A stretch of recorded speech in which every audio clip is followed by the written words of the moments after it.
আমার সঙ্গে আছে আফিদা খন্দকার প্রান্তি, বাংলাদেশ জাতীয় ফুটবল দলের ক্যাপ্টেন। এই মুহূর্তে রাজশাহী স্টারস এফসির হয়ে খেলছে এবং দুর্দান্ত পারফর্ম করছে। প্রথম ম্যাচেই তারা প্রতিপক্ষকে 12টা গোল দিয়েছে। এবং এই যে বাংলাদেশের নারী ফুটবল নিয়ে যে সাম্প্রতিক সময়ে ছেলেদের ফুটবল নিয়ে অনেক কথা হচ্ছে, আলোচনা হচ্ছে, সামনেই মেয়েদের এশিয়ান কাপ আছে এবং এর আগে একটা লিগ নিশ্চয়ই স্বস্তিদায়ক সবার জন্য, নিজেদের প্রস্তুত করার জন্য। আফিদা, এই যে লিগটা আসলে অনেক দিন পর হচ্ছে, আপনারা খেলছেন, কতটা স্বস্তিদায়ক আপনাদের জন্য সামনে এশিয়ান কাপ রেখে? অবশ্যই এটা অনেক ভালো হবে আমাদের জন্য, কারণ যেহেতু এশিয়ান কাপের খেলা আমরা খেলতে যাব যাদের বিপক্ষে, তারা আমাদের থেকে অনেক স্ট্রং টিম। তা আমরা যদি প্রতিনিয়ত ম্যাচ খেলতে পারি, ম্যাচের মধ্যে যদি থাকতে পারি, তো এটা আমাদের জন্য অবশ্যই ভালো হবে। প্রথম ম্যাচে আপনারা প্রতিপক্ষকে 12টা গোল দিয়ে দিলেন, একটু কি অমানবিক হয়ে গেল কিনা? অমানবিক বলতে কি, ফুটবল হচ্ছে গোলের খেলা, যে যত বেশি গোল দিতে পারে, গোল দিয়েই জিততে হয়, এই জন্য বেশি গোল দিয়ে জিতছি আমরা।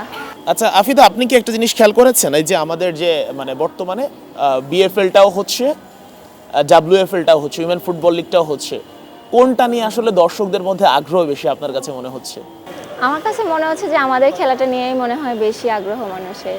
আমার কাছেও একই জিনিস মনে হচ্ছে, কিন্তু কারণটা আসলে কি মনে হয়? কারণটা মানুষের ভালোবাসা, এটা ফুটবলের প্রতি, বিশেষ করে নারী ফুটবলের প্রতি যে মানুষের এত ভালোবাসা আমরা এতদিনে পেয়েছি, সেটারই প্রতিফলন এটা। আচ্ছা, এই যে লিগটা ধরেন হচ্ছে, সামনে যদি এই যে 2 বছর 3 বছরের গ্যাপে লিগটা হলো, আপনারা কি আসলে টেনশনটা কাজ করে যে আবারও বা এরকম 2-3 বছরের একটা গ্যাপ পড়ে যায় কিনা, এই ধরনের টেনশন কখনো কাজ করে কিনা? টেনশন বলতে তেমন কিছু না, আমরা তো প্রায় এই বছর প্রতি বছরই প্রায় খেলার মধ্যেই থাকি, তো লিগ হওয়াটাও একটা দরকার, কিন্তু সময় হয়ে ওঠে না। হয়তো দেখা যায় বেশিরভাগ সময় যে ফিফা ফ্রেন্ডলি ম্যাচ থাকে বা হচ্ছে বিভিন্ন টুর্নামেন্টগুলো থাকে, এই জন্য আর কি সময় হয়ে ওঠে না। কিন্তু ফুটবল ফেডারেশন যে অল্প সময়ের মধ্যেও যে আয়োজনটা করেছে, এটাই আমাদের কাছে অনেক। লিগটা আসলে কতটা কম্পিটিটিভ মনে হচ্ছে আপনাদের কাছে? লিগটা গত 3 বছরের থেকে আমার মনে হয় এই বছরের লিগটাই বেশি কম্পিটিটিভ হবে। কারণটা কি? কারণ প্রত্যেক বছরই দেখা গেছে যে একটা দুইটা টিমে হচ্ছে বেশিরভাগ ন্যাশনাল টিমের প্লেয়াররা হচ্ছে গিয়েছে, কিন্তু এবার হচ্ছে ভাগাভাগি হয়ে গিয়েছে, কিন্তু পুল সিস্টেম করার কারণে এক একজন এক এক টিমে গেছে, তো এটার জন্যই আর কি ভালো খেলা হবে এবার। আচ্ছা, রাজশাহী স্টারস এফসিতে কেমন এনজয় করছেন, মানে টিমের এনভায়রনমেন্ট সব কিছু মিলে আসলে এনজয়টা কেমন হচ্ছে? এনজয়টা খুবই ভালো হচ্ছে। এটা প্রথমবারের মতো যেহেতু রাজশাহী স্টার এফসি ক্লাব করেছে, তো সেই ক্লাবের অংশ হতে পেরেও আমিও খুব নিজেকে গর্বিত মনে করছি যে তারা এত সুযোগ সুবিধা দিচ্ছে, এত সাপোর্টিভ, তারা খুবই ভালো লাগছে। মানে সুযোগ সুবিধার ক্ষেত্রে আসলে পার্থক্যটা কেমন অন্য ক্লাবের সাথে দেখেন যেটা? অন্য ক্লাবের থেকে পার্থক্যটা হচ্ছে ম্যাচের রেজাল্টই বলে দিচ্ছে, যে তারা যেভাবে আমাদেরকে সুযোগ সুবিধা দিচ্ছে আমরা সেরকমই মাঠে পারফরমেন্স করছি।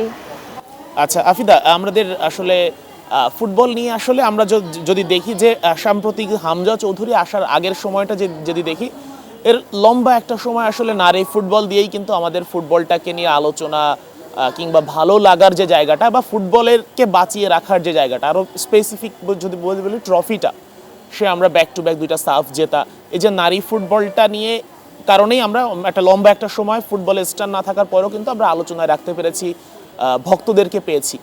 এখন আপনার কাছে কি মনে হচ্ছে যে একটু নারী ফুটবল নিয়ে আলোচনাটা কমে গেছে আগের চেয়ে? নারী ফুটবলের আলোচনা কমে নাই, বরং হচ্ছে ছেলেদের ফুটবল নিয়ে আলোচনাটা আগের থেকে বেশি হয়েছে। কারণ হামসা ভাইয়া, সুমিত ভাই, তারা আসার পরে যেরকম ফুটবলের আলোড়ন ছড়াচ্ছে আবার, তো এটাই আমাদের কাছে খুবই ভালো লাগছে যে হচ্ছে ফুটবলটা হারিয়ে যায় নাই, আমরা ধরে রাখছিলাম, সেই সাথে ভাইয়েরাও আমাদের সাথে সাথে আরও অনেক দূর জন্য যেতে পারে বাংলাদেশ। আচ্ছা, এই যে লিগটা হচ্ছে, ধরেন যে 11 দলের লিগ, 11 দলের লিগ আমার 1 মাসের মধ্যে শেষ হয়ে যাবে, তো আপনার কাছে কি মনে হচ্ছে যে ম্যাচ শিডিউলটা একটু টাইট কিনা, কি মনে হয়? টাইট সেরকম না, আমরা যখন খেলি সাফের খেলাগুলো যখন খেলি তখন একদিন পর পর ম্যাচ থাকে, তো আমাদের যখন সাফ আন্ডার 20 হয় তখন আমরা 6টা ম্যাচ খেলেছি একদিন পর পর, তো খেলা যেরকমই হোক না কেন, কিন্তু আমাদের খেলতে ভালোই লাগে। না, আমি যদি আর একটু মানে পরিষ্কারভাবে বলি, সেটা হচ্ছে দেখেন যে যখন বিশ্বকাপ থাকে, বিশ্বকাপের 6-7টা ম্যাচ, মানে একটু মানে কম সময় বেশি সময় আছে, বাট লিগ জিনিসটা ধারণা একটু আমাদের মধ্যে যে প্লেয়াররা টাইম পাবে, সপ্তাহে সর্বোচ্চ 1টা থেকে 2টা, মানে কোনো সপ্তাহে 2টা ম্যাচ খেলবে, অধিকাংশ সপ্তাহে 1টা ম্যাচ খেলবে, সেখানে আপনাদের অলমোস্ট 3টা ম্যাচ খেলা লাগতেছে, এই জায়গা থেকে একটু বেশি টাফ মনে হচ্ছে কিনা? টাফ মনে হওয়ারই কারণ কিন্তু হচ্ছে যেহেতু সামনে আমাদের এশিয়ান কাপের খেলা আছে, সেটারও প্রস্তুতি আমাদের নিতে হবে, তো এটা নিয়ে কিছু বলার নাই আর। আফিদা, পিটার বাটলারের সাথে আসলে কি ধরনের কথা হয় যখন কথা হয়? সামনে যেহেতু মার্চ মাস, 3 মাসের মতো, পুরা 3 মাসও নাই, মানে লাস্টের টাইমটা উনি যখন ছুটিতে গেলেন কিংবা হচ্ছে যে খেলাগুলো হচ্ছে এর মাঝখানে আসলে কথা হয় কিনা, বা যখন কথা হয় কি ধরনের কথা হয়? কথা হয় সবসময় খেলার বিষয়ে কথা হয়, তো টিম কিভাবে ভালো খেলবে, টিমের পারফরমেন্স কিভাবে আরো বেটার হবে, তো এগুলো নিয়েই কথা হয় স্যারের সাথে। তো বাটলারকে নিয়ে অনেকে দেখি যে মানে সমালোচনা করে, সেটা হচ্ছে তার হাইলাইন্স ডিফেন্স নিয়ে। মানে আপনার কি মনে হয় যে হাইলাইন ডিফেন্সটার জন্যই হচ্ছে মানে প্রবলেম হয়, বা মানিয়ে নিতে প্রবলেম হয় বাটলারের স্টাইলের সাথে? আপনি কি এটা বিশ্বাস করেন কিনা? মানিয়ে নিতে প্রবলেম হয় এটা ঠিক না, যেহেতু ফুটবলার হয়েছি আমরা, যে সব পরিস্থিতির সাথে মানিয়ে নিতে হবে, এক এক টিমের সাথে এক এক রকম ফরমেশনে আমরা খেলবো, এটাই স্বাভাবিক।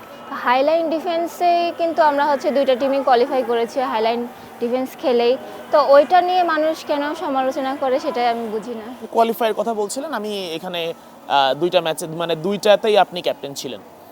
তো সেই জায়গাতে অনেকেই বলছে যে হচ্ছে যে আমাদের কোয়ালিফিকেশন পর্যন্ত ঠিক ছিল, এরপরে কেন যেন মেয়েদের পারফরমেন্স ফল করছে। এটা সত্য কিনা, বা আপনার কাছে কি মনে হয়? এটা সত্য না, কারণ সবসময় যে একটা টিম ভালো খেলবে, সবসময় জিতবে, ভালো রেজাল্ট করবে সেটাও কিন্তু না।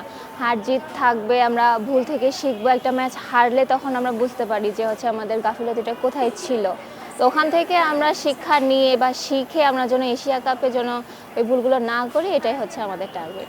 আচ্ছা, আজারবাইজান ম্যাচটা ছিল, এর আগে হচ্ছে আমরা খেলেছিলাম হচ্ছে ইয়ার সাথে, মালয়েশিয়ার সাথে। মালয়েশিয়ার টিমের চেয়ে আজারবাইজান টিম হার্ড বেশি, বাট আমার কাছে মনে হলো যে আজারবাইজানের সঙ্গে আপনারা বেশি ভালো খেলেছেন, এবং রেজাল্টটাও তাই বলে। মানে পার্থক্যটা কেমন ছিল ওই দুইটা ম্যাচে? দুইটা ম্যাচের পার্থক্য ছিল অনেকটাই, কারণ মালয়েশিয়ার সাথে আমরা 1 গোলে হারছি, আজারবাইজানের সাথে 2-1 গোলে হারছি। কিন্তু মালয়েশিয়ার সাথে কি হয়েছে সেটা আমরাও ওভাবে ভেবে পাই না, যে আমরা চাইলে তো জিততে পারতাম কিন্তু হেরে গেছি, তো ওখান থেকেই আমরা হচ্ছে শিখছি যে ওই ম্যাচে কি কি ভুল হয়েছে, পরবর্তী ম্যাচে যেন ওই ভুলগুলো না হয়। আচ্ছা, আমরা শেষ দিকে চলে এসেছি আফিদা। এখন আমাদের মানে লিগ বা হচ্ছে প্রিপারেশন সব কিছু নিয়ে আসলে লক্ষ্যটা কিভাবে থাকা উচিত, এবং আপনারা কিভাবে প্রস্তুত হচ্ছেন মার্চের আমরা জন্য? তো যখনই হচ্ছে মায়ানমার থেকে খেলে আসলাম, কোয়ালিফাই করলাম, তারপর থেকেই তো আমাদের একটাই লক্ষ্য, মিশন অস্ট্রেলিয়া। তো ওটা নিয়ে আমরা কাজ করছি, যে ওটা নিয়েই ফেডারেশন আরও বেশি কাজ করছে, যে কীভাবে আমাদেরকে বেশি বেশি প্র্যাকটিস ম্যাচ খেলানো যায়। তারপর লিগটাও চালু করলো যাতে আমরা ম্যাচের মধ্যে থাকতে পারি, তো এটা আমাদের জন্য খুবই ভালো হচ্ছে। আচ্ছা, ধন্যবাদ আফিদা। কথা বলছিলাম আফিদা খন্দকার প্রান্তির সাথে, যিনি বাংলাদেশের একসঙ্গে এফসি এশিয়ান কাপে ন্যাশনাল টিম এবং অনূর্ধ্ব-20 দল, দুইটা দলকে নেতৃত্ব দিয়ে কোয়ালিফাই করেছে। নিশ্চয়ই আমাদের লিগ হোক, টুর্নামেন্ট হোক, যত আয়োজনই হোক, আমাদের মূল টার্গেট আসলে সেই মার্চের অস্ট্রেলিয়া ঘিরে। নিশ্চয়ই মেয়েরা এই টুর্নামেন্টের মাধ্যমে যে যে ক্লাবে আছে, রাজশাহী স্টার্স এফসি সহ অন্যান্য যতগুলো ক্লাব অংশ নিয়েছে, 11টা ক্লাব, প্রত্যেকটা ক্লাব থেকে যারা সুযোগ পাবেন নিজেদেরকে ওই টার্গেটেই আসলে প্রস্তুত করবেন, সেটাই প্রত্যাশা। Sheikh Ashik, star news, Dhaka.